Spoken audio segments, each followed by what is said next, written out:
What's good, family? I got a good one for you. This one, I'm definitely gonna do a version 2 of. It tastes amazing. It's very moist cake. This here is a red velvet pound cake. It's a really big batter, big recipe. So keep that in mind when making this. I topped this with a cream cheese white chocolate icing. And on top of that, of course, as you can see, I have these nuts. Got him!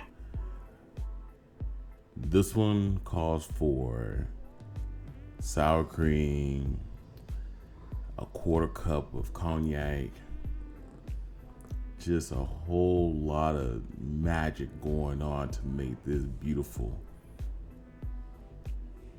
dish right here. So, hey, stick around. Let me show you how I put this together.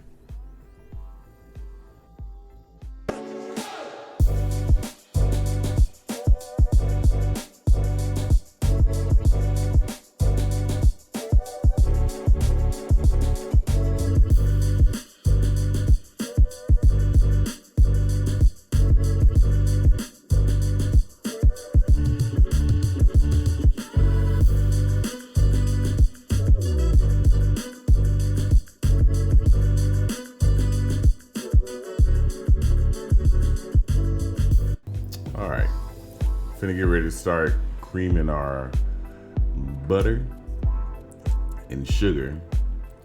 It was always the first things you always do when baking a cake. Oh, also half a cup of shortening. I'm using butter flavored shortening for this one. You can use regular shortening if that's what you have, but I like the flavor profile of the butter flavored shortening. So we're just gonna cream that. I usually cream for about 5 minutes until I get a light fluffiness. Oh, it's looking real good already.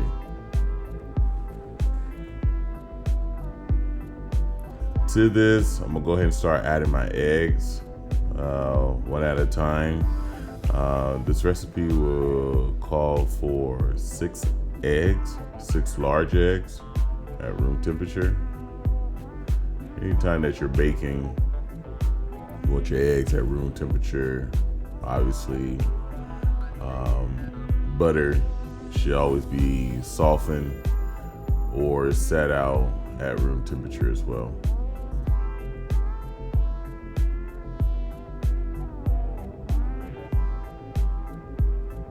Go ahead and pour all that in there. Yeah.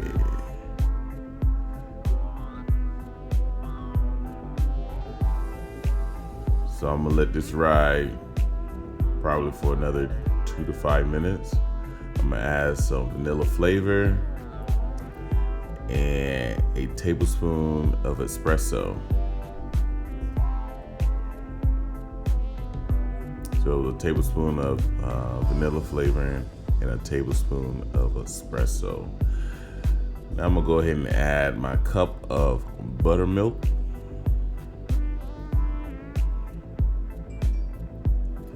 And a teaspoon of white vinegar. To that, I'm gonna add 8 ounces of sour cream, and I pulled my boy Paul out. We're gonna do a 1/4 cup of brandy in this recipe. Go ahead and put my boy Paul in there. He's been sitting on the sidelines for a while, so I found some use out of him. We're gonna do 2 bottles, so 2 ounces of red food coloring. We're gonna go ahead and start incorporating that together. To that, we're gonna go ahead and start adding our flour. Now, in the flour, I've already sifted. So a teaspoon baking soda, teaspoon of baking powder, teaspoon of salt, all sifted together in that. Go ahead and scrape our sides here. And after several minutes of beating, should come looking like this. And we're ready to start putting in our cake dish. Now, I realized how much batter this was, and also on top of that, realized I was over my head with the cake pan that I was using. It's best to use an 18 cup. As you can see, that's a little too close for comfort. That's why I said I'm gonna do a version 2 of this recipe, but it was good. 325. We're gonna put it in there and we're gonna hold it for an hour 15. We'll check on it and come back. Let's go ahead and get that cream cheese white chocolate icing going. Got a package, 8-ounce cream cheese. Go and get that in there, yeah. We're gonna do half a stick of butter. Look at that cup of chocolate. Go ahead and cream that butter and that sour cream a little bit. After we get a good incorporation of that, we're gonna go ahead and add that cup of melted white chocolate. Beat it again. To that, we're gonna add a cup of powdered sugar, tablespoon of vanilla flavor. We'll blend. Since this is going on a pound cake, I don't want such a thick icing, so I'm gonna loosen this up. We're gonna do a 1/4 cup of half and half.